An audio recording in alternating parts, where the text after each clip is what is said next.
Good evening and welcome. I'm Barbara Nelson, and I'm the Vice President of Radcliffe College.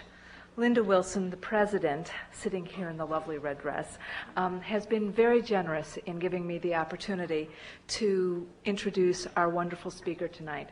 Linda did this because she knows I have a deep and abiding interest in women's political participation. It is a pleasure to welcome you, especially at the end of a truly challenging New England day, to the annual Rama Mehta Lecture of Radcliffe College. This lecture series is named for Rama Mehta, a distinguished author and a former Bunting Institute Fellow here at Radcliffe. The thoughtfulness of many people make this lecture possible. The lecture, now in its 15th year, is supported by a gift from Professor John Kenneth Galbraith and Mrs. Catherine Atwater Galbraith, who are here with us tonight. We also thank the family of Rama Mehta, which is represented, at least I think is represented, if the weather hasn't been too, excellent, by either Ajay or Uday Mehta, representing his family, and also Mr. and Mrs. Sam Bunker, whose enduring interest supports this lecture. All of us at Radcliffe deeply appreciate their foresight and their generosity in providing for a lecture that addresses issues facing women in development. Radcliffe also thanks the Kennedy School and especially the staff of the ARCO Forum for their helpfulness in preparing for this event. You will note in your program that this topic, women in politics and power, will be continued at tomorrow's conference, Beyond Beijing, which will be held here in the Kennedy School. This conference is supported by Harvard, MIT, and Radcliffe. It is, of course, an honor to introduce Cheryl Carolis to you. She is Deputy Secretary General of the African National Congress.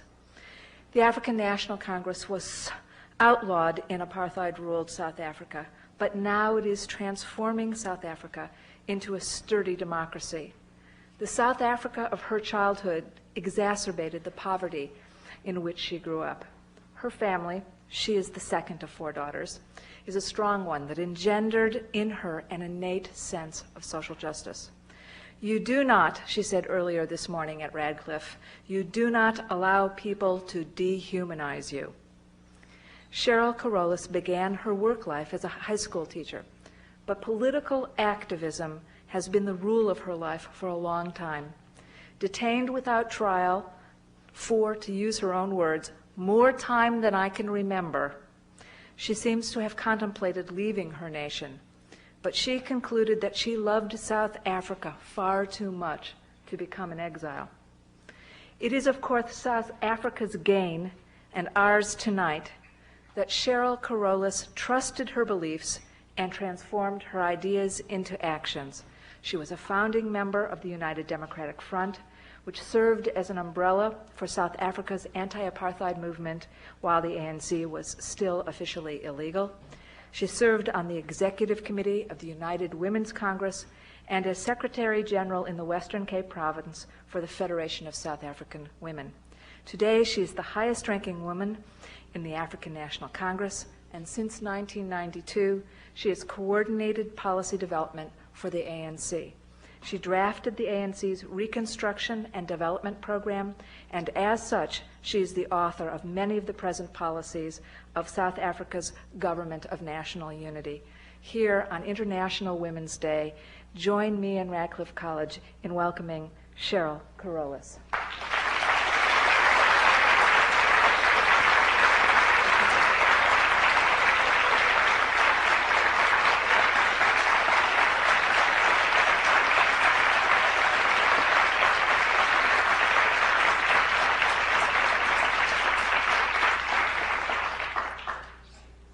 Madam Chair, I thank you very much for your over-generous welcome and introduction.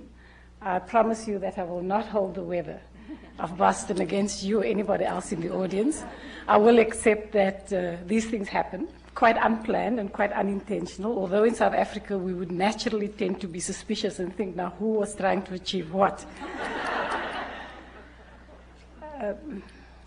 Madam Chair, Madam President, the Galbraith family, Professor Galbraith and Mrs. Kitty Galbraith, the Mehta family, I want to thank you for having invited me to be here tonight, to have invited me to deliver the Rama Mehta lecture for 1996.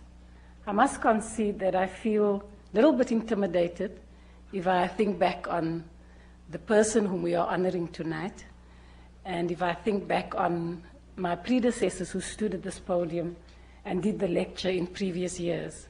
It is an illustrious list of women who have left their mark on not only the United States, but in fact in the world. And as such, I feel quite intimidated, but nevertheless tremendously honored and inspired to be chosen to walk in those giant footsteps. And I want us to remember not only Ms. Mehta tonight, but also to remember the millions of other women throughout the world who have given so much of themselves and of their countries to make this world a better place for women and for men and for our children in the future of our country. It is probably particularly important for us to remember this when we consider the fact that we are living through a period, an epoch-making period in the history of the world, where there is so much debate about this animal called the New World Order, when there's so much debate about transforming the nature of democracies. And in many, many ways, we are going to be judged by history for the outcomes of what emerges as this thing called the New World Order. Because it's going to be rather unfortunate, but none of us are going to be able to plead that we were just passive recipients in this process. We will actually have a wonderful chance, which seems intimidating, but I want to argue that it's a wonderful challenge. It's not many generations in the history of the world who actually have such a wonderful, to use an old cliche, window of opportunity to intervene decisively in changing how we live in this world, how we live with one another, and how we relate to other people. So my plea really is for all of us to seize this opportunity to ensure that the new world order which we build is one which is full of equality, where peace reigns, where there is the dignity of work, where there is no hunger or disease, and where every person has the right to develop to her or his fullest potential. And that is what I want us to dedicate ourselves to tonight on International Women's Day. Because we know that there have been a great number of conferences and summits and workshops and commitments, and I run out of what we call all these things. But there's been a great number of these things over the past year. I think a number of us have certainly, I've just given up on trying to go to all the conferences where we talk about the problems of the world and the future of the world and so on. But I think that amidst all of these many, many events which have happened, we all know that the chasms between the haves and the have-nots in the world has in fact widened quite substantially. We know that the poor have become substantially more impoverished, and that the disempowered have become even more powerless amidst all of this talk and discussions, the profound things which we have. I'm also quite concerned about the fact that one of the unfortunate byproducts which has been created by the vacuum in the collapse of this so-called old world order has been the fact that there's been a growing conservatism on a number of fronts which impact on our lives. Disturbingly, one noticed the upsurge in religious fundamentalism. We noticed the talks about family values. We notice the kind of quests for cultural and ethnic identities by individuals and by groups. And whilst these issues in themselves are not necessarily retrogressive, but within this kind of vacuum and fluidity, it has assumed quite a conservative context, which I think is very, very dangerous when we talk about trying to establish what this new world order is. And we find ourselves confronted by many, many challenges to what were very hard-won gains in our past, issues which we thought were fairly inviolable, gains which were fought and won, are suddenly up for grabs in the middle of all of this.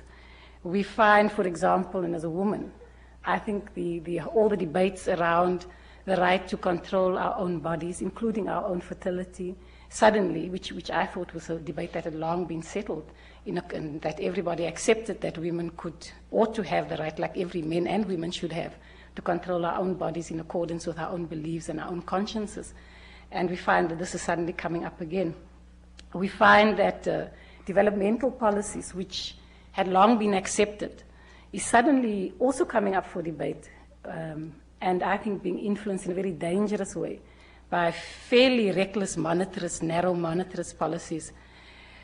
And although there's a very long overdue recognition by the Bretton Woods institutions that the policies are not only inhumane, but in fact downright disastrous in a social and in an economic sense, we still find that there are efforts to begin to introduce the same kind of values which underpin that back into life and to shift back on some of the developmental debates which we have had. We also find that in the world that we live, that conflict is increasing.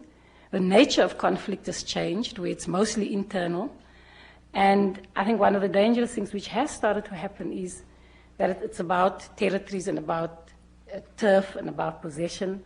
And in that process, one of the disturbing things which has happened, and which has happened even in our country in the latter part of the struggle for freedom, is the kind of abuse that women and children are subjected to as part of the property of people whom you are seeking to conquer and in fact impose your will on. And I think that the fact that the UN, in the past, has always been not necessarily a very successful vehicle for dealing with such conflict, that it has become even less capable of acting as a mechanism to mediate in that kind of conflict situation. And I think the general impact of all of these powerful factors has been what I would refer to as a defeminization of our world approach. And if we look at the fact that, as I said earlier, we are faced with a situation where the poor is becoming increasingly impoverished, where the disempowered are becoming increasingly disempowered, I don't think I have to make a case to this forum about the fact that women, and poor women in particular, are unquestioningly the most disempowered and the most marginalized group in many societies that we live in. And so in these unfolding events in the world, I find it quite disturbing that human rights in general and women's rights in particular have taken quite a blow in terms of trying to come to grips with what this new world is that we're dealing with, so that we find there's this weird dichotomy where on the one hand we have all these conferences, and I think it's wonderful that the UN 50th anniversary provided us with this opportunity to begin to look again at the problems which the world faces and to look at development again. But we find ourselves with this dichotomy. On the one hand, there's all this focus on poverty and development, and women in particular, in a fairly unprecedented way that we've seen since about 1985. And then on the other hand, there's this, as if there's no correlation between the reality and what happens in these conferences, where in fact poverty is just growing amongst those very same groups of people whom we spend lots of money on, millions, billions, in fact, in discussing their plight, and at the same time, almost unnoticed, their plight just seems to get worse and worse. And I want to say that far from us becoming cynical about this, I think we need to see this as a wonderful opportunity, because many things are up for grabs. And the scary thing is if we're going to let that over to fairly anti-developmental, anti-people forces. So I'm arguing that we need to seize the moment and intervene quite decisively. And I feel very excited because I feel that there are possibilities. The very fluidity of the situation means that it's possible for one to do this. And I want to challenge the defensiveness which has developed in the ranks of feminists. I find it quite worrying that sometimes when I speak about women's rights, people, men mostly, not exclusively, but mostly men would say to me, "And so, are you a feminist?" As if it was a really bad thing to be. And it reminds me of in the days when we used to get detained in South Africa, and the police would look at you and say, "So, are you a Democrat?" And what astonishes me today is that so many of these policemen are now preaching to us about democracy, trying to tell us in the ANC about democracy, but I don't suppose we should be too ungenerous about this. But in the same sort of way, just because the police or people who I thought were quite anti-development, or in fact were fairly anti-democratic, just because they thought that it was a bad thing to be a Democrat, didn't mean that I had to abandon the fact that I was a Democrat. And so too, I think just because some people have, I think, contributed towards giving feminism a bad name, doesn't mean that I must become defensive about the fact that I'm a feminist and that I'm a woman and that I enjoy being a woman. But I'm also quite an unapologetic activist for the rights of women. And I'm quite an unapologetic feminist. And as I said, it's no denying that there has been some rather unfortunate interpretations of feminism. The kind, probably the most striking one for me has always been what I thought was a bit crazy.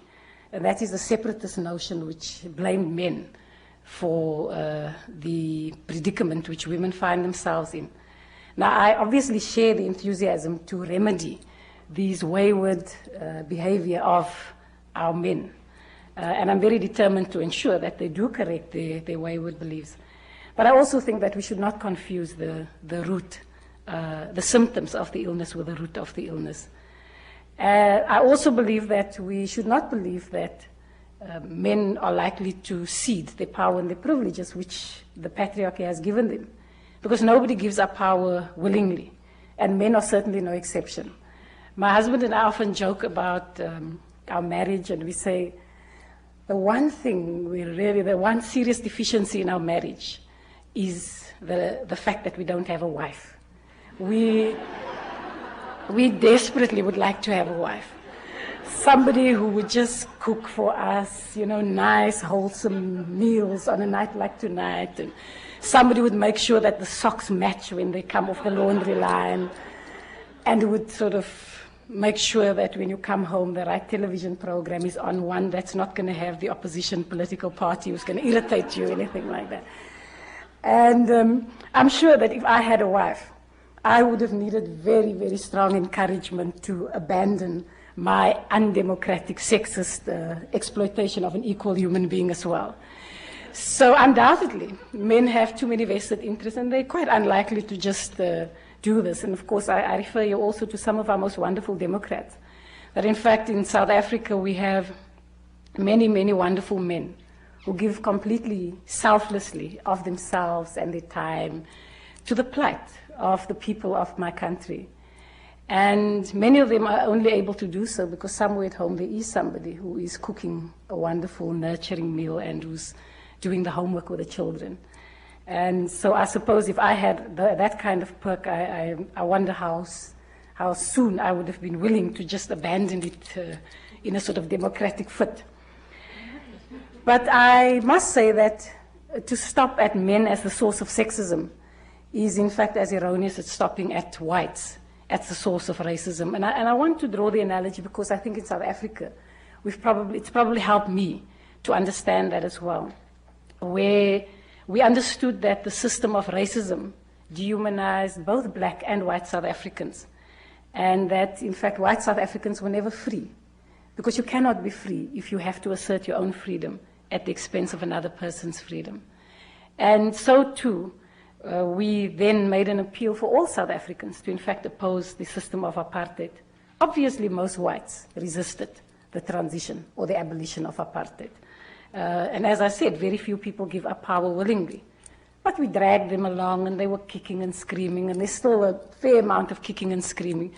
But in the main, I think that most white South Africans, if they haven't sort of become quite fatalistic, have actually decided that maybe non-racialism, sort of free South Africa, is not such a bad thing. And so we find that our country, almost because of how bad apartheid has been, I think has a very good chance of becoming a good role model for the rest of the world as far as non-racialism is concerned.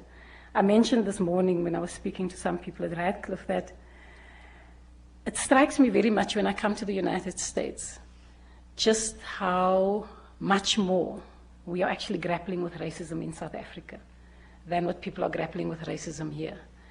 And it's almost because it had to become such an intense thing that we were forced to deal with it. And it's not over by a long shot. I mean, there's still many, many crises and traumas and kicking and screaming and things like that to carry on. But I really feel quite confident that it's there, it's on the table, and we're dealing with it. We haven't got all the answers. But I also think that in understanding racism, we also need to understand that black people, through their own complacency, their own lack of opposition to racism in South Africa, had also contributed, and sometimes even the internalization of the value systems of the oppressor, had also perpetuated the system of apartheid. And it really needed to reach a point where black people were prepared to say that they will not tolerate this anymore, that we managed to build, to go qualitatively forward in terms of our own freedom there. And I want to say the same, to use that same analogy when we speak about sexism. So that we say when we, in our struggle against racism, we understood that the root of our oppression was a system where the principal beneficiaries are not men per se. And the South African experience has been particularly instructive because in South Africa, nobody could really argue that the terribly exploitative conditions under which black women lived benefited black men in particular in South African society. And so I would argue that if we want to take on the struggle against sexism, as in the struggle with racism, where we felt it was very important to in fact convince white South Africans that they had to reclaim their humanity together with black South Africans in opposing apartheid. I believe that we really have to convince men and women that we all have much to gain from the eradication of sexism. But I must stress that the forces which shape and perpetuate gender inequality are probably far more powerful than those which perpetuate racial inequality, because everybody knows it's just not morally defensible or acceptable to be a racist today. Certainly not in South Africa.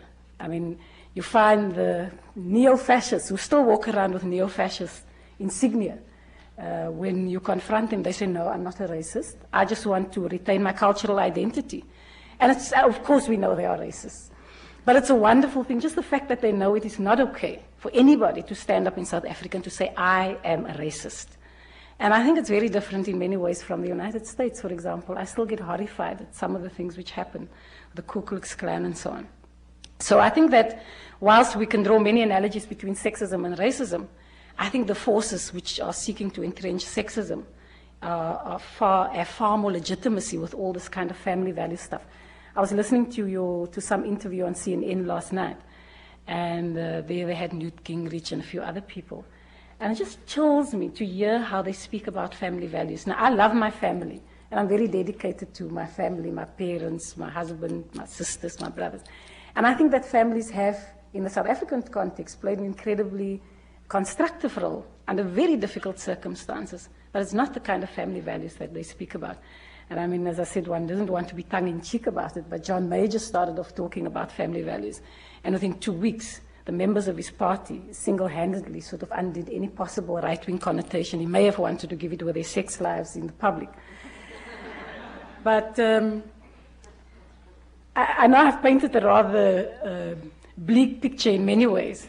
And in South Africa, we have a saying which says, and there's a beautiful song, it says, Unzima lomthwalo, and it means the burden is heavy.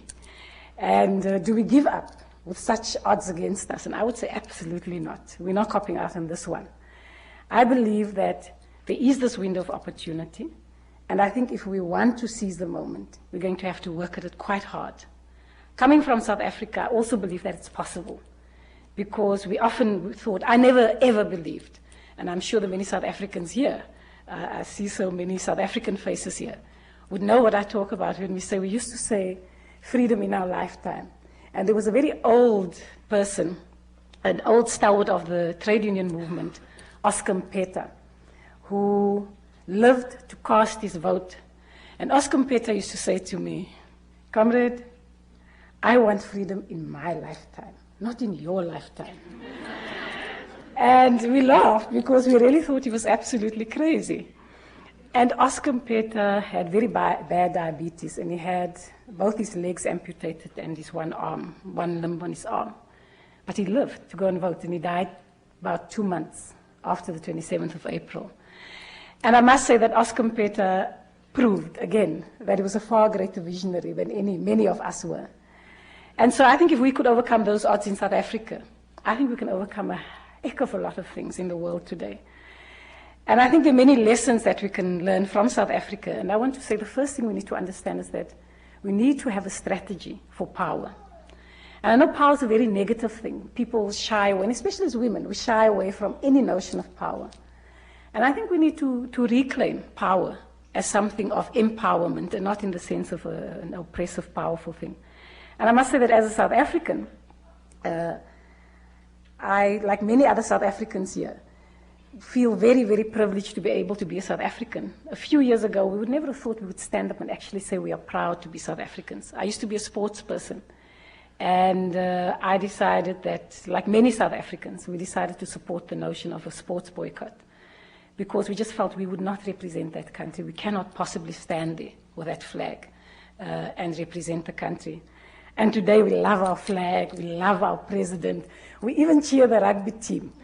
I mean, if you've seen the rugby team, you can't get more white Afrikaner male than the South African rugby team.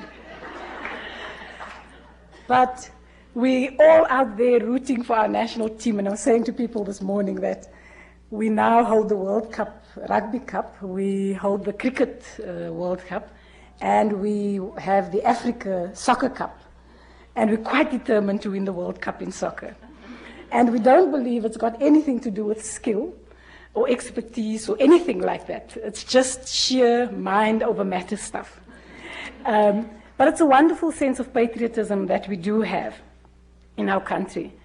And I think that it's one of the most wonderful reminders to the world of what is possible through people's power. And that's what I want to speak about tonight. Now, I don't want to create the impression that there are no problems left in South Africa. There are many, many, many very difficult problems left. Just because Nelson Mandela is the president of the country does not mean that our problems have gone away. We've had 300 years of colonialism. We've had over 4 decades of legislated racism. And it's not going to go away just because we have a wonderful president who's very close to God by the book of the average South African. We're going to have to really work at it. But what makes us very optimistic is our own confidence in our ability to control our own destiny in South Africa. Unlike many countries, our democracy still means something to us. Government, parliament is ours. There's a real sense that the people who are in government are our people with our mandate and who represent our aspirations. They're made up of men and women who see their role as extending way beyond kissing our babies every 5 years, as happens in most countries who call themselves democracies. And I really hope that we will never reach the point where ordinary South Africans no longer feel that they can control that. But I think most importantly, ordinary South Africans know that democracy came to our country because of people's power. They know that it was their struggles which ultimately saw the release of Nelson Mandela, and not the other way around. They also know that it was their own struggles which brought about the government, which is truly representative of the people and their aspirations. And they understand that power. I sometimes joke when people say to me, in what I think is quite a racist thing, what makes you think that South Africa will be any different from the rest of Africa? I mean, the racist part about that is that South Africa was always part of Africa, even though they like to believe they were Europeans. They defined themselves as Europeans and the rest of us as non-Europeans. But South Africa was always part of Africa, and in fact was one of the worst fascist dictatorships and held its own amongst the Idi Amins and so on of Africa. So to suddenly start thinking now that we're about to slip into deep, dark Africa, once the natives are running the country, is, I think, quite racist.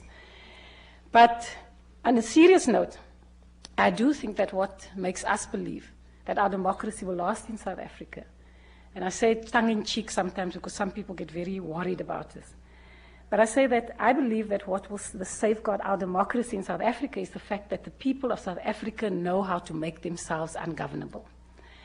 And I think it is a remarkable quality that, as I said, with Nelson Mandela, people really love Nelson. I love him. I adore him. I revere him. I respect him. He's my comrade. He's my father, I have a very close personal relationship with him. And many South Africans love him. And I always say if you should take a quick poll in South Africa, Nelson Mandela would come very close second to God. And South Africans are very God-fearing people.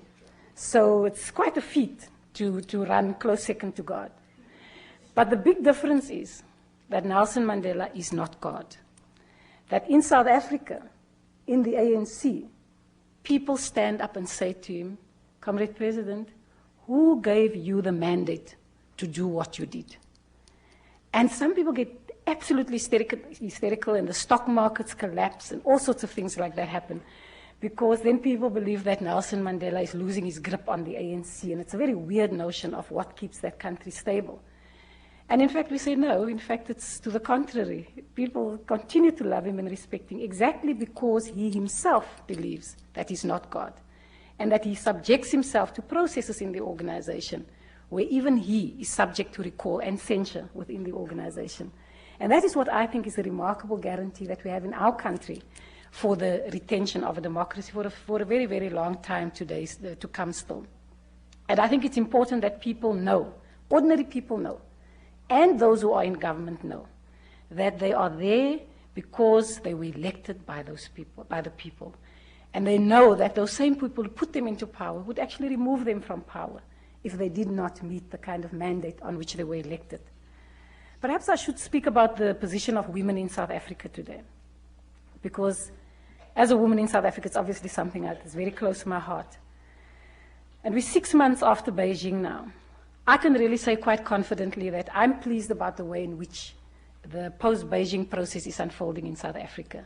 Last year, during November and December, there were a series of report-back meetings, and those meetings were not held by the government. They were in fact held by the non-government sector.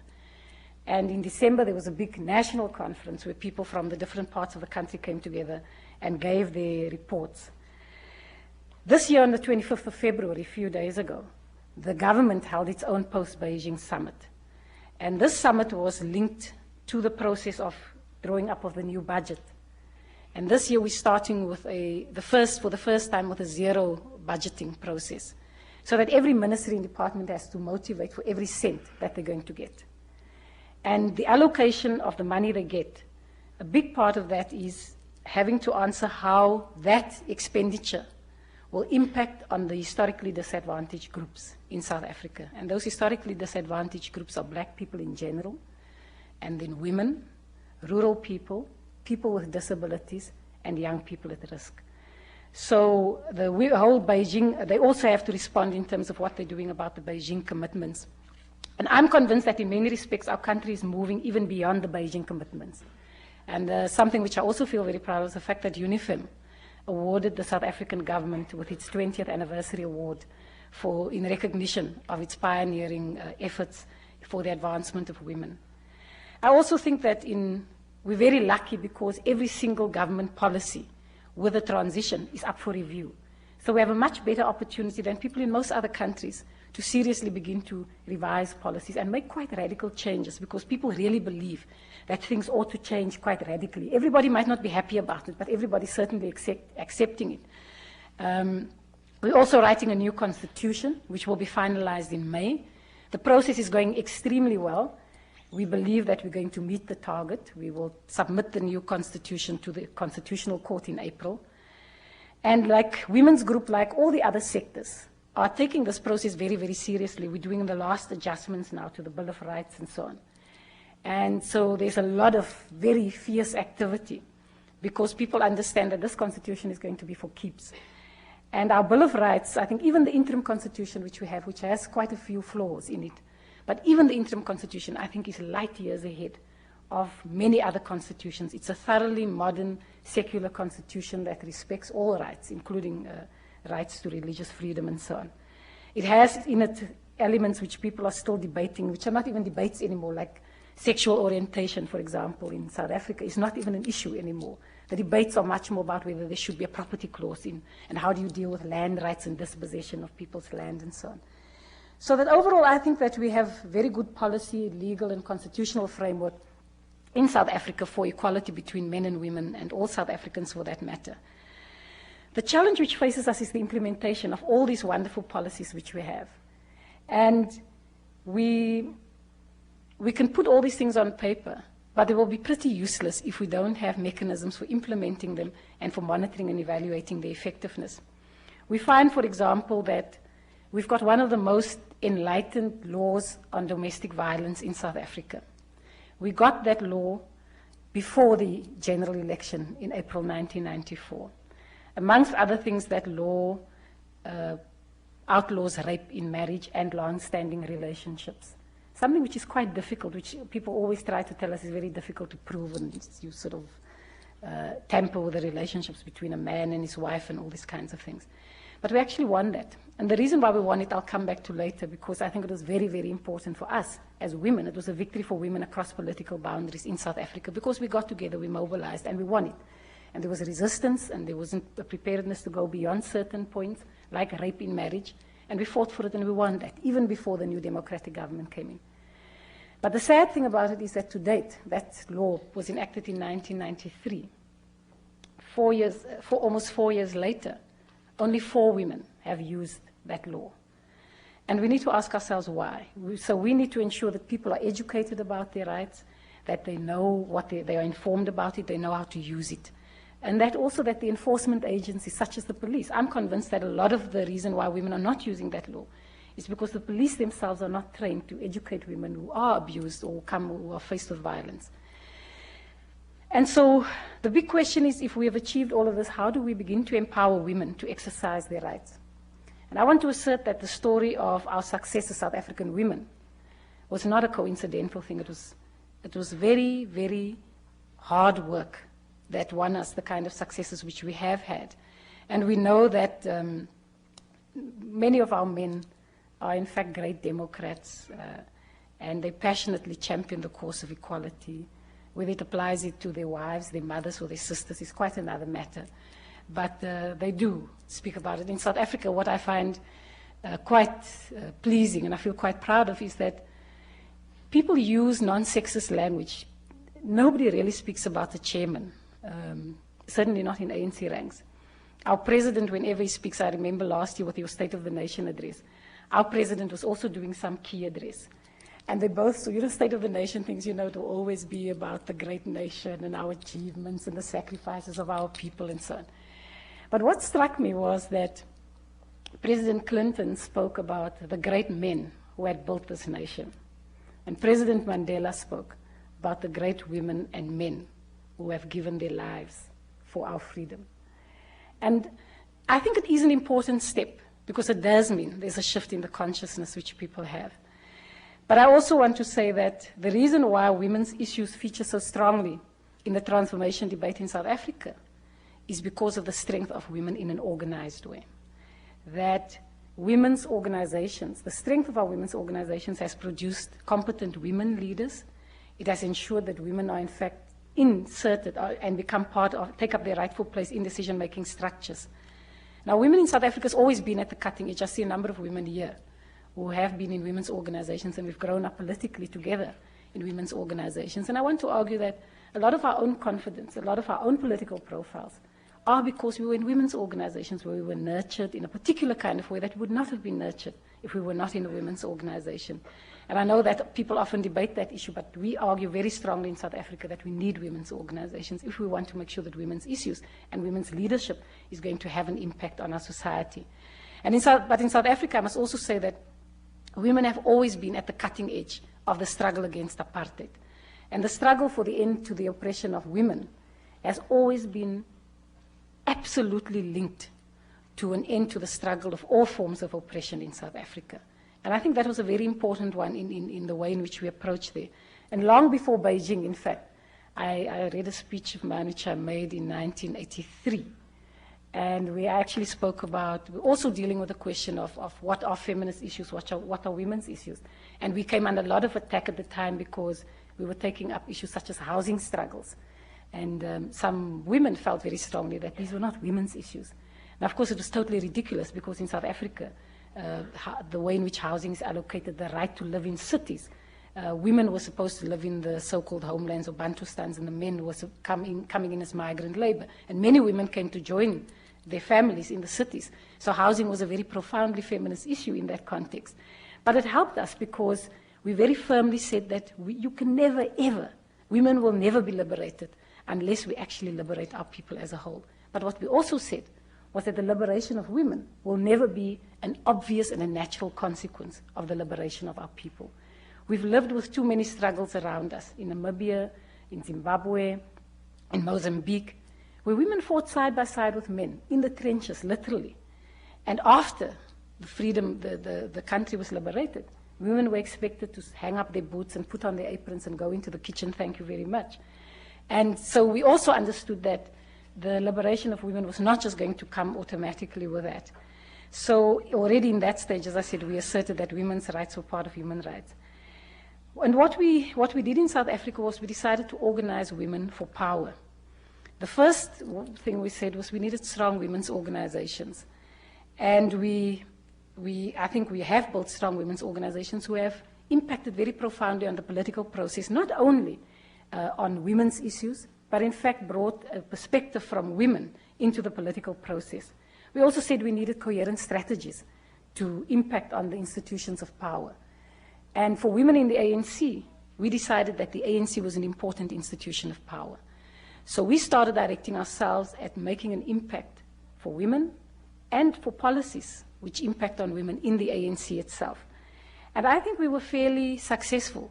We so much so that from the ANC side, we then took forward a proposal which insisted that in the negotiations process before the elections, that 50% of the negotiations negotiated with all political parties had to be women. And there was quite a lot of resistance to that initially. But in the end, all political parties had, it was accepted. So everybody had 50% of their delegation women. We said we didn't mind if they had 60% women, but they had to have at least 50% of women. And I think what was very important through that process, the reason why we won that was that we realized that across the political spectrum, women were actually ready to mobilize around women's issues. And so we formed something which was called the Women's National Coalition, which united women across all the political parties. And we decided to work on a basic ticket that we wanted. And we held public hearings throughout the country and asking political parties to come forward and say, where do they stand on issues like domestic violence? Where do they stand on issues like abortion? Where do they stand on issues like inheritance law? Where do they stand on a whole range of issues which matter to women? And the politicians had to actually come there and say. But the most remarkable thing about it was that we realized that women constitute 53% of the electorate. And it was a tremendously empowering thing, because we then decided that we are going to go out and mobilize for women to vote, to go out and vote. We ran voter education programs for women, taking into account a lot of them are not literate, a lot of them don't speak English, and we put a lot of effort into special elections, education, voter education processes for women, because we were determined that we were going to make parties understand that they are dealing with 53% of the electorate, and that if they wanted that vote, they had to tell us where they stood. And it wasn't just good enough to make a few wild statements. It was very clear that women were mobilizing for power in that election. And I believe that that is why we actually won. Another way in which we won a lot of support for was we then decided as the coalition that we were going to insist that all parties in the list, well, we don't have a constituency, we didn't have a constituency-based election, so parties drew up their lists, and then on the basis of the support they won, they would have a list from 1 to 100 or 400, and then people from the top would go off. And we insisted that parties had to, we in fact won legally, that parties had to put 30% of women on their list, 30% of people on their list had to be women, a minimum of 30%. And of course there was the big debate, which I'm sure you've also gone through, about quotas, and is this tokenism, and all sorts of other things. I think that we can say quite confidently today that there are probably more token men in the parliament than there are token women. And I'm serious about it, because we know that what happens is that women have to doubly earn their stripes to actually be even put forward. And we are not wedded to quotas as a principle. But what we do believe is that you must set targets. And we're quite determined. We've set targets for a whole range of things where we want to be at the end of the century. And part of that process was saying that for the first election we wanted 30%. In South Africa, it's not even a debate. Last year when we had our local government elections, the elections took place on the basis of constituency. 60% of people stood as constituency-based candidates, and the other 40% was made up of party lists. And we won the right that that party list had to be 50% women, and there wasn't even a murmur about it after the hue and cry of the 30%. So that in all levels of government, we actually have a very healthy representation of women, and we're very proud of that. But we must also say that there are still many challenges. But we can already see, and I think it was acknowledged why we've won the debate, was that from the period of negotiations, once women were in there, in the negotiations process, everybody began to understand that women bring very, very specific qualities into that process. Firstly, they're competent, they're quite able people, and they also deal with conflict in a different kind of way, which really helped that negotiations process because it just took some of the testosterone out of the debates in the elections process. But as I said, there are still many, many challenges which remain. The first one is that we have a very healthy, not in any way reflective of the 53% which we constitute, but we've got over 30% of women, which is in excess of where Beijing is saying we should be going. But we have very few women who are ministers or deputy ministers. We only have 2 women who are ministers, and we have 5 women who are deputy ministers. Last year in June, President Mandela stated that this was of great concern to us, and we have a government of national unity, so the cabinet or the executive arm of government is made up proportional to the strength of everybody who's won over 5% of the vote. And last year in June, President Mandela said that he was going to urge all parties to fill all future positions with women. The ANC has had to fill 3 positions since then, and we filled it with women every time. Sankin Kondo when Joe Slovo died and Geraldine Fraser Moleketi took over from her. And up until now, the ANC has, as I said, every appointee has subsequently been a woman, and only one of the other parties, the IFP, the other day appointed for the first time a woman. None of the other members of cabinet from the other parties are in fact women. They all very staid old men who were around for a very, very long time. So that is a big challenge for us, is increasing the number of women in cabinet. The second challenge for us is empowering our women in power, because just sending women into these positions of power could also be setting them up for failure. There are women who, some of them are not literate, some of them don't speak the languages which is used in the powers of corridor, like English, for example. Some of them are the terminology which is used in the parliament, the way in which the parliament still runs, is quite alienating. And so it's very hard for women to deal with that. They have to deal with budgets and understand the language of budgets and the language which macroeconomists come and throw at them. So that we've set up there's a women's caucus in Parliament made up of all the women across the political lines, and training sessions are being run for women as well. And linked to that is changing the culture of Parliament, because the culture of Parliament is still there's an assumption that there are venerable gentlemen in Parliament who have all these props who support them and dust their ties and their suits in the morning when they come out and so on. It is no longer compulsory to wear suits. It's perfectly acceptable to wear neat other clothes. It's accepted that MPs are expected to work. So they might well come there if they've been working somewhere in a constituency in a tracksuit, but they're looking sort of acceptable. But there were other things, like the fact that there was only 1 toilet in Parliament for women. There were about 20 for men. And there was just this assumption. And there was this lovely story of when the first day of Parliament, there was one of our MPs came and she had a partner with her, and she's a black woman and a partner's a white man. And the person was receiving them. She was in jeans and a neat jacket, and she was wearing a hat. She thought she looked very smart. And the person at the door took one look at them and said to her, "Excuse me, the wives are sitting upstairs." And she turned around to her partner and she said, "Excuse me, the wives are sitting upstairs." And so there's all these kind of things. But we also now, the voices of children are being heard in Parliament, because for the first time there's a creche in the grounds of Parliament, which allows for breastfeeding and all kinds of things. And it's really quite a nice thing when you go to Parliament, the kiddies screaming and playing and kicking ball, and parents coming out and kissing better where they'd fallen and so on. Our Speaker of Parliament is also a woman, and in fact she's a dedicated feminist.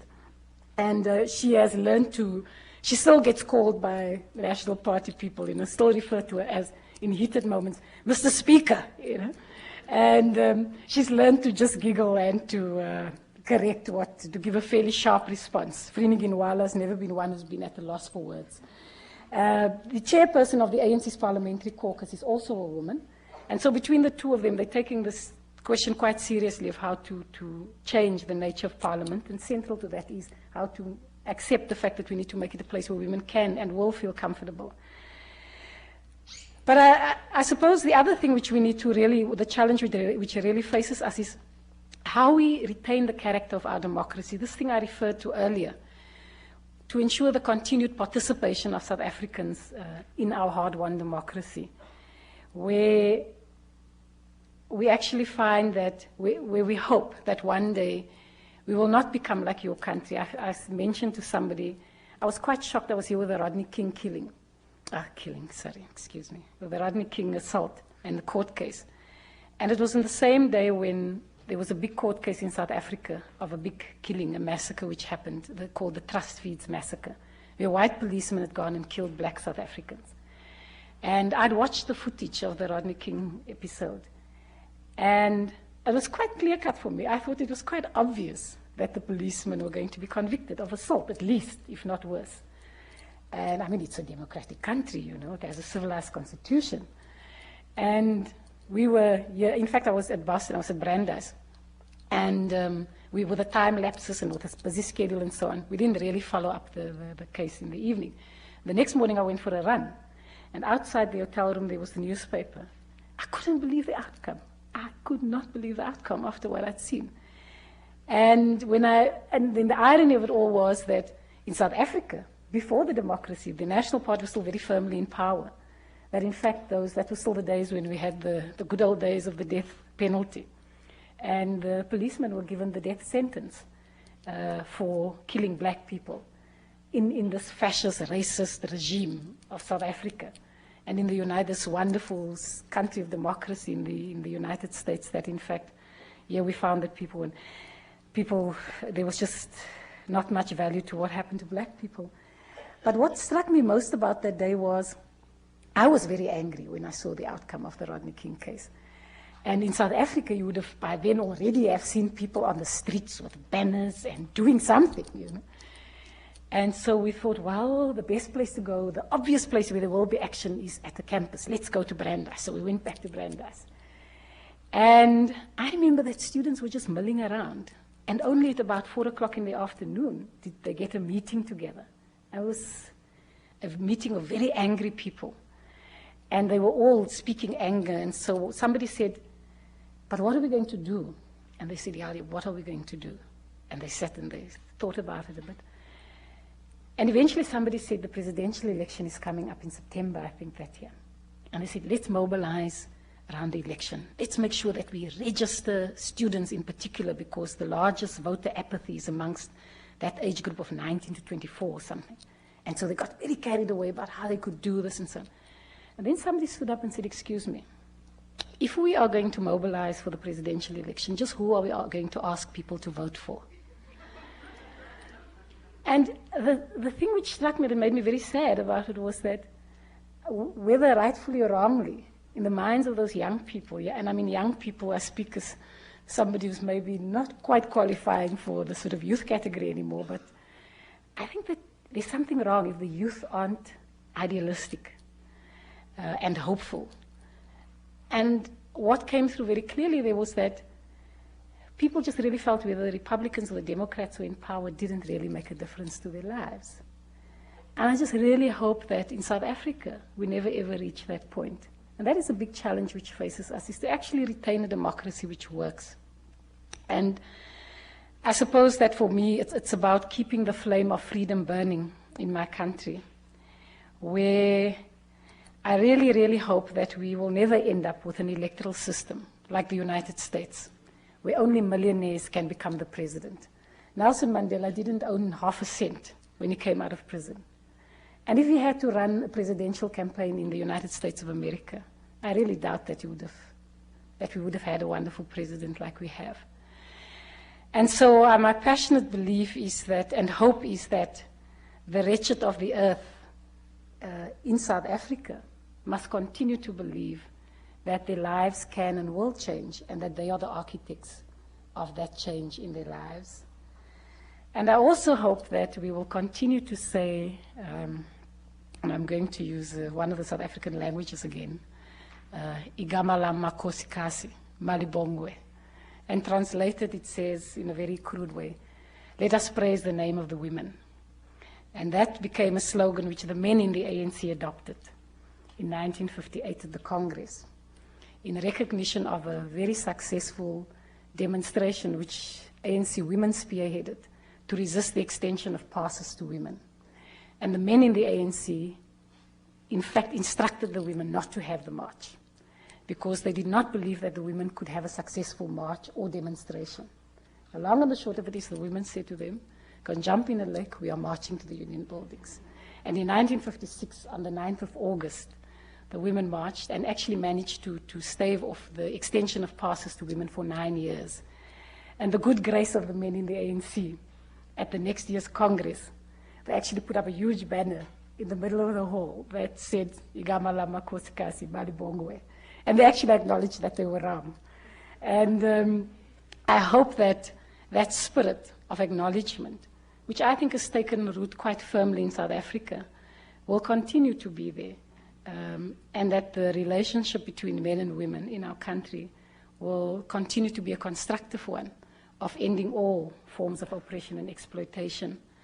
And I hope sincerely that men and women throughout the world will today dedicate themselves to embrace this period as a period of movement forward in all aspects of our lives, in the democratization of all aspects, including the very personal, because I really believe that it will make a qualitative difference to all of us, men and women, the attainment of equality of all peoples of the world. I thank you, Madam Chair.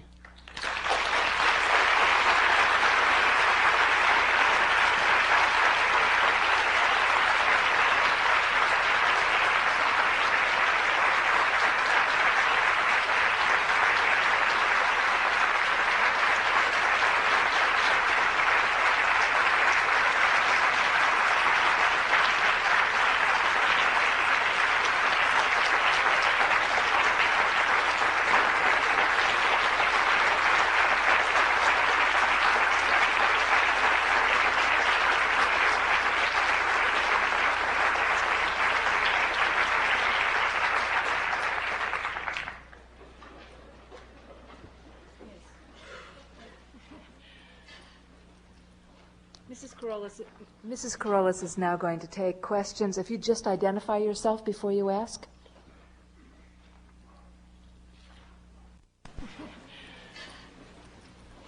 Mrs. Carolis is now going to take questions. If you just identify yourself before you ask. Not just questions, comments as well. Thanks. My name is James, and I was very active in the anti-apartheid movement, and it's always I always have a good feeling when someone from the ANC comes and speaks. It was a wonderful experience to be down at the Hatch Shell when Nelson Mandela came and danced out onto the stage to the Hugh Masekela song, and all the Massachusetts politicians were standing there like this, and Nelson Mandela came out on stage like that. I want to thank you as a representative of the ANC for the support that you have shown for one of our country's political prisoners, although the circumstances are quite different in some respects from South Africa. There's somebody on death row, among others, but there's somebody on death row in Pennsylvania by the name of Mumia Abu-Jamal, and he's still facing execution, although the case is now pending appeal to the Pennsylvania Supreme Court. Nelson Mandela wrote a letter on his behalf to, I believe, the governor of Pennsylvania. The ANC was one of the first international organizations to take up the case and to speak out for him and against his impending execution. This was before the stay of execution that was originally scheduled for last August. So thank you for that. And I wonder if you might maybe say a word about how you see the situation of political prisoners in the United States, how it's different, and how maybe we have a lot of work to do here as well. Well, maybe I should just... Please, I don't mean to put you on the spot diplomatically. If I'm on the spot, I'll say so. Don't worry. Well, I must just say that what I did neglect to say is just to thank people for the wonderful support that there has been for our country, that in many ways we know that there are people and struggles which are probably far more deserving. There are places where people are subjected to far worse things than South Africans are. And we were fortunate enough to win that kind of support. And I think that the kind of animal we were dealing with in the apartheid regime was a particularly pernicious, stubborn kind of animal. And I think the international response and pressure played a huge role in terms of shifting that. And that's why we're very mindful of our role in assisting struggles elsewhere in the world, which we recognize as just. And in the case of the prisoner you're referring to, for us we weren't even going to get caught up in the debate about whether he was guilty, whether he did or didn't kill the policeman. It was just a very passionate belief in the abolition of the death penalty that we thought, I don't think I need to go into the detail, and that was the basis of our support. And we think we have a very particular responsibility as the benefactors, the beneficiaries of international solidarity. We have a very special responsibility to assist and stand up for people who are voiceless in the world. I'm not going to try and pretend that I can begin to speak about political prisoners in the United States, other than to say that where people have been imprisoned for their beliefs, and beliefs which we identify with, we will have absolutely no hesitation in supporting that, as has been the case with Nigeria, where we're standing pretty much isolated because no government, including yours, is prepared to come out and actually insist that the matter be taken up at the United Nations. And we've decided from the ANC side and our government side that we are going to make a special appeal for international mobilization around human rights again. And because the reason why apartheid became an issue and why the United States adopted the isolation policies in terms of sanctions and cultural and otherwise against the apartheid regime was because of the people in the United States. We do not believe that the Republican Party had a change of heart or anything like that. We really know that the only reason why they changed was because in the elections campaign, people made it an issue and said to them, where do you stand on the question of South Africa? And so we believe that many human rights struggles in the world, such as the Nigerian situation, the only way we're going to make sure that the 19 people who are about to appear in the same tribunal that Ken Saro-Wiwa did is in fact by making sure that people in the United States, ordinary people, start insisting that Clinton takes a stand. And similarly, we believe that when it comes to political prisoners in the United States that have been imprisoned for beliefs which we identify and which are internationally acceptable, we have a moral obligation to speak out and to support. So that's what we can say quite unequivocally with regards to political prisoners in the United States.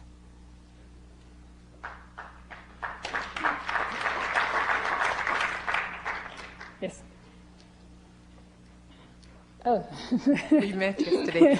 Angela Wakwe from the Bunting Institute. I'm from Uganda. And one thing I want to ask on the issue you touched on about the youth, and they're not coming into this mood of apathy in the future.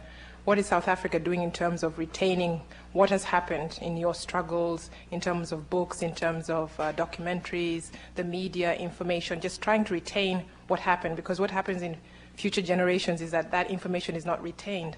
What are you doing in terms of schools, the curricula, to make sure that in history classes all that is taught? It's quite a hard thing. The easiest way would probably be to get all our records out of the old South African police files. I'm serious. They probably have more things about my life than I have, and certainly about many of our organizations. And so that would be a good start to get our hands back on that. But we are taking it very seriously, and we've started a number of oral history projects as well, with many of, particularly of the older generation of people, where we're getting them to tell their stories about a range of things. But I'm very mindful of it because we are now, from the ANC side, we're preparing our case against the apartheid regime for the Truth Commission, the Truth and Reconciliation Commission. And I'm part of drawing up our document. And we were just sitting and we were suddenly struck by how many things we had almost forgotten. And if we weren't sitting there with the passion and the anger of indicting the apartheid regime, we would have probably just forgotten about it. And we can't lose our history because a people without a history is in fact a people without a future. And so there's quite a lot of initiatives to do that. On the 17th of March, we will be opening the ANC archives, a large number of which was here with Garrison Carter in the United States. And I mean, it's scattered all over the world. And some of them people are being quite disgusting. They don't want to give it back. And we're not quite sure how we're going to deal with them. But we're opening an archives at Fortier University, which is a university in the Transkei. It's in a rural area.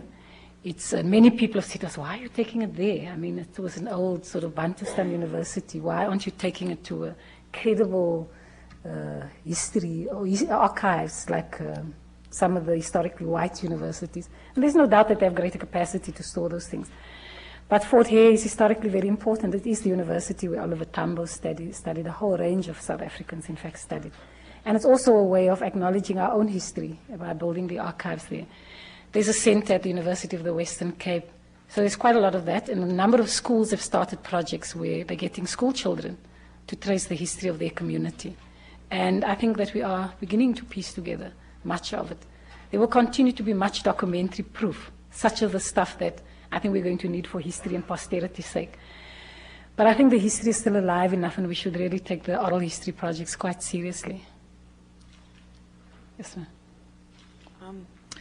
After sort of a decade of what can only be described as failed World Bank policies for the continent, the West at least has begun to think of South Africa as, you know, not only an engine of growth for the continent, but possibly the last hope that there is to grow, you know, for the continent to grow.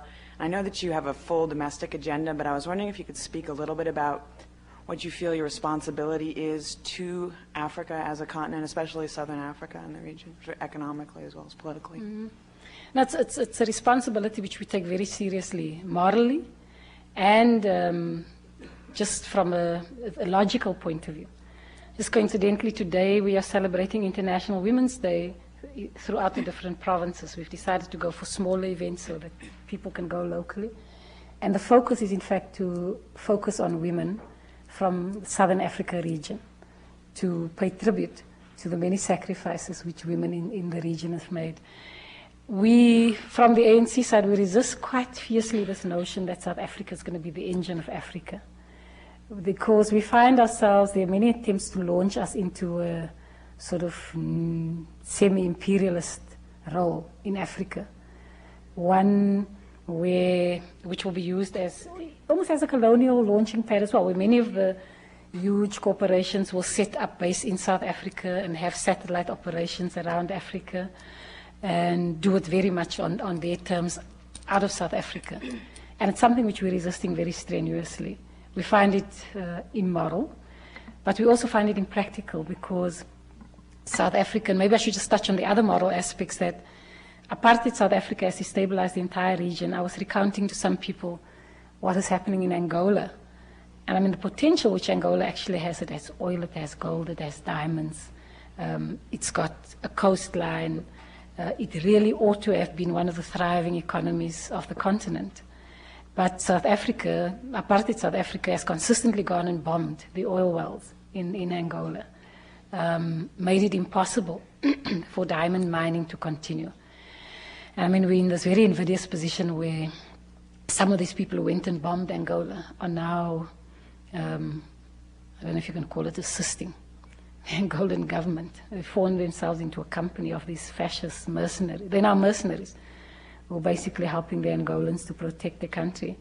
And I think it's something which people in the United States must take up very seriously. They must also take up the region, because I think your country has also played quite a destructive role in parts of the region, like in Angola.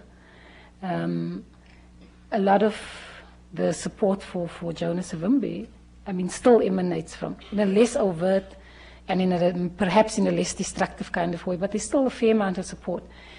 This notion, which I think comes out of the world or so-called New World Order thing of how to deal with regional conflicts, where they really seek to impose notions of democracy on developing countries that they would never accept in their own country.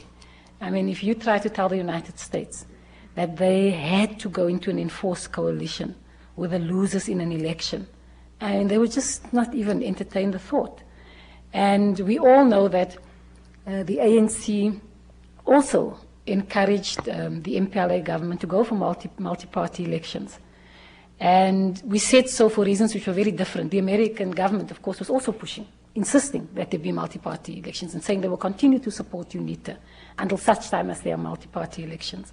Our reason for that was quite simply that we knew from our own experience in South Africa that it's easy for everybody to stand up and say you've got so much support. And there's nothing like an election to put everybody in their place. Because we can actually tell the National Party, excuse me, just who do you think you are? You are a 6% party, And it makes a big difference when you can actually say that. And then you can be generous from that point onwards. But on your terms. And so we really encouraged the Angolans. We were very concerned that the playing field was not level, even at the time they went into the election. It was very, very precarious. But the MPLA actually won. And I want to know, if UNITA won, whether the world would have adopted the same approach of insisting that they had to accommodate the MPLA in that government. And so part of what we're doing at the moment is also asking other countries, like yourselves, people who have supported us in our struggle, to really focus on the region as well. Because we find there's a huge influx of people from neighboring countries into South Africa, political refugees. There's a growing number of Nigerians in South Africa now. There's a lot of xenophobia being whipped up, not least of all because the minister responsible for immigration in South Africa is Gatsha Buthelezi.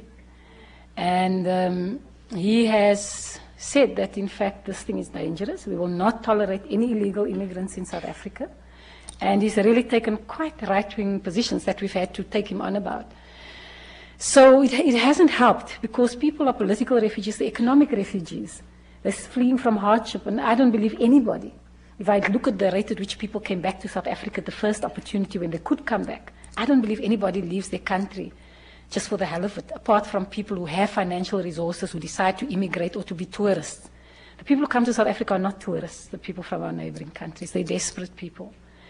And so a big responsibility is to make the region and the continent viable politically and economically. And political stability will mean a lot for economic stability. And so it's in our interest to make sure that things do change. And it's a difficult one because we certainly don't see ourselves as becoming the commissar of Africa, of trying to dictate to other countries what forms of government or democracy they should have. But that's why we're taking the Southern African Development Community, SADC, very, very seriously. We're taking the OAU very, very seriously. We would have differences with some people on certain issues. We're very close to people in the SADC community because we fought together for the abolition of apartheid. And in many ways, we're going to have to work together to restore the ravages which apartheid has left. So, yeah, I suppose that's what I can say, is that there's a very deep commitment and necessity. It would be foolish for us not to develop Africa. It would be very foolish for us to try and develop our country at the expense of Africa. Because then we're going to have to start putting up fences again to keep people out. And we know that electric fences just don't work. It didn't work when the apartheid regime put them up. It's not going to work when we put them up. And so we think the continent has a great future. We feel very encouraged. There's always this doom and gloom vision out of Africa. And I also think it's a very racist thing. Because nobody speaks about the fact that there's been economic growth in Namibia for the past 3 years, that Botswana has had economic growth in excess of 7%. The Human Development Indicators is, in fact, way in excess of many developed countries, especially in relation to black people. And nobody speaks about those things at all. Nobody speaks about the fact that there are multi-party democracies in virtually the whole of the region in Southern Africa. And that's why Swaziland is sticking out like a sore thumb now. And it makes me very angry when people try and project South Africa as the only African country that has a positive experience politically or economically. It's just absolutely not true.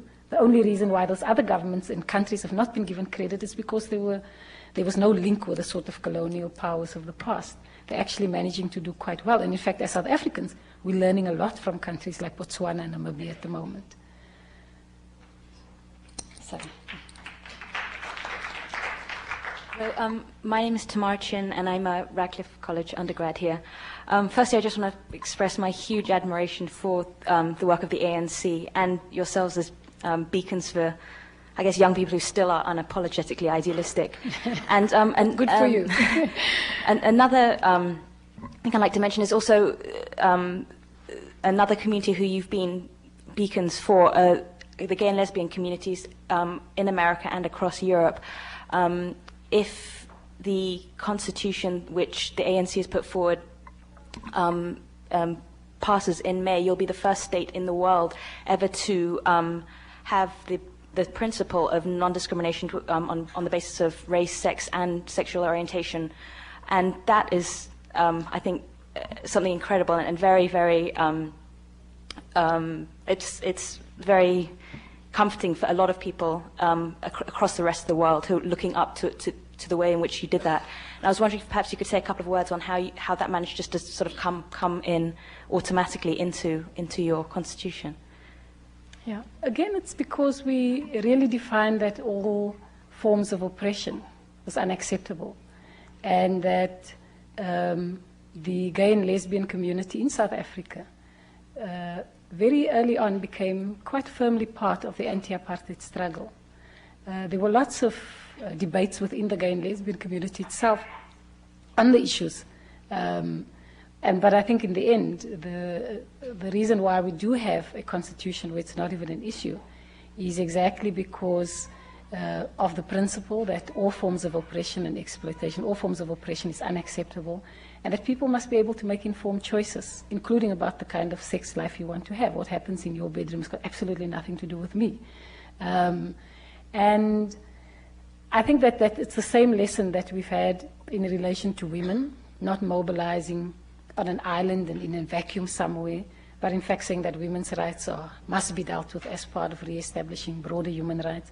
And so too with the gay and lesbian community, that the gay and lesbian community situated their own source of oppression into a system which is fundamentally anti-democratic, and asserted the need for us to establish a society which is an open democracy where people can make choices about their own lives, free of any form of harassment.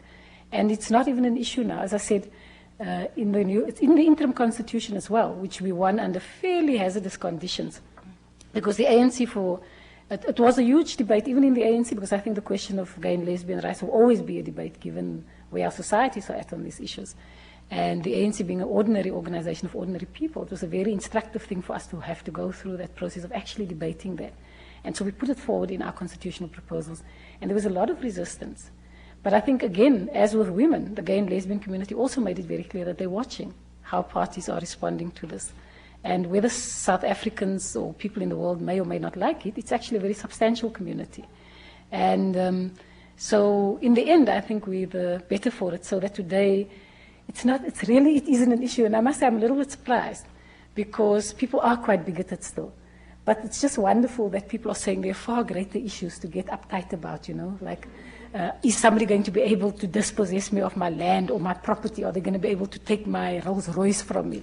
So those who have power are far more concerned with those kinds of issues than about who sleeps with who in South Africa.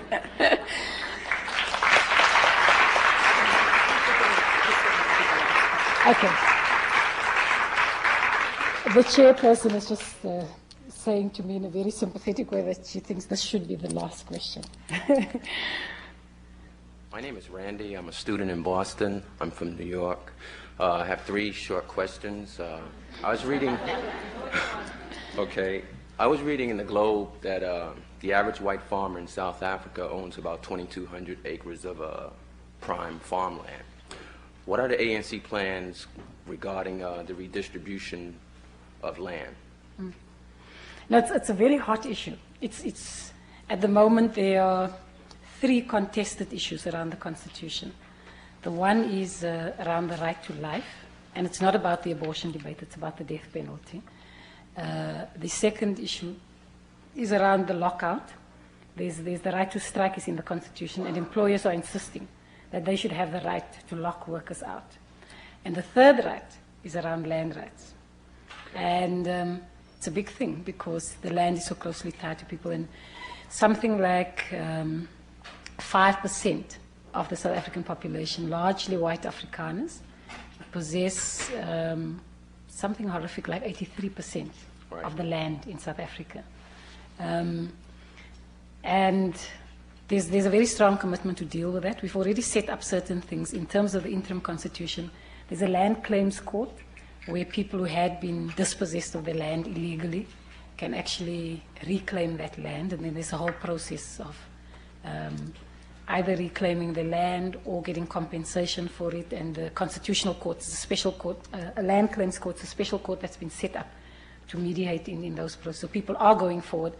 And the number of communities, because there was this crazy thing in South Africa where they would take a whole community who was farming communally, and they would just remove what they called black spots in the white South Africa when they were trying to put everybody into a Bantustan. And they called it a homeland.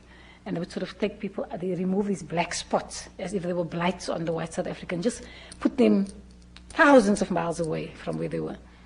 And so a number of those communities have actually been resettled back onto the land. But apart from the dispossession process where people who had lost land could reclaim, there's also the question that how do people who never had land, how do they get access to land? Because there's a vicious cycle that if you, for a long time, black people, it was illegal for black people to own any property. You couldn't buy a house, you couldn't buy anything. And one of the cases which black people, entrepreneurs are faced with now is you can't get a loan from a bank because you don't have, I don't know if the same thing applies here, you have to have some collateral. So you've got to own a piece of property in order to qualify to buy another piece of property. And so the government is setting up a whole lot of alternative guarantee schemes. They're going into processes with the banks, where they're trying to convince the banks. The banks have made it quite clear that they're not charitable institutions, so they're not very keen on risking their money. And I just want to ask you one more question. Are the corporations in South Africa the Afrikaners that are economically entrenched in the country, are they gradually assimilating black South African professionals into their companies? The biggest companies are not owned by Afrikaners, in fact. It's a very funny mixture. There are 5 major corporations in South Africa who operate effectively as monopolies. They keep out blacks, they keep out foreign investment as well. There's a whole program underway now to in fact, change the workplace situation. A number of corporations are doing so willingly because they also know that a number of businesses supported the struggle against apartheid in the latter years for no reason other than expediency, which I think is a sensible thing anyway, because they realized that apartheid was bad for business. Not giving black people educational opportunities meant that the economy reached a particularly appalling state. And similarly, corporations are shifting towards doing that, but it's not anywhere near satisfactory.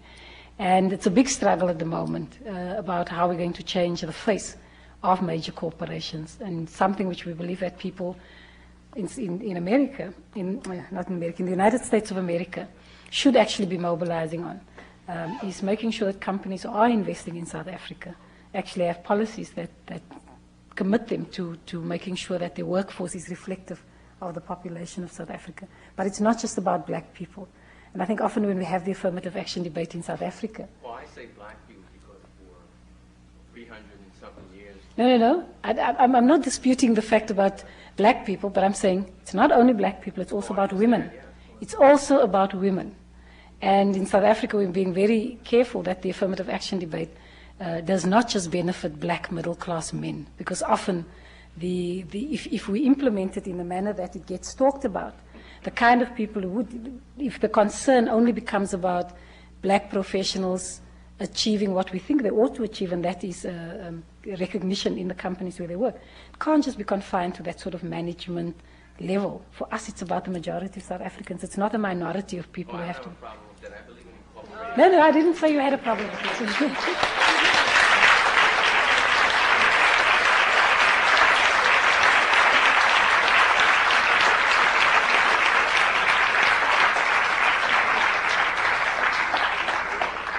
On behalf of Radcliffe College, I thank you for joining us tonight.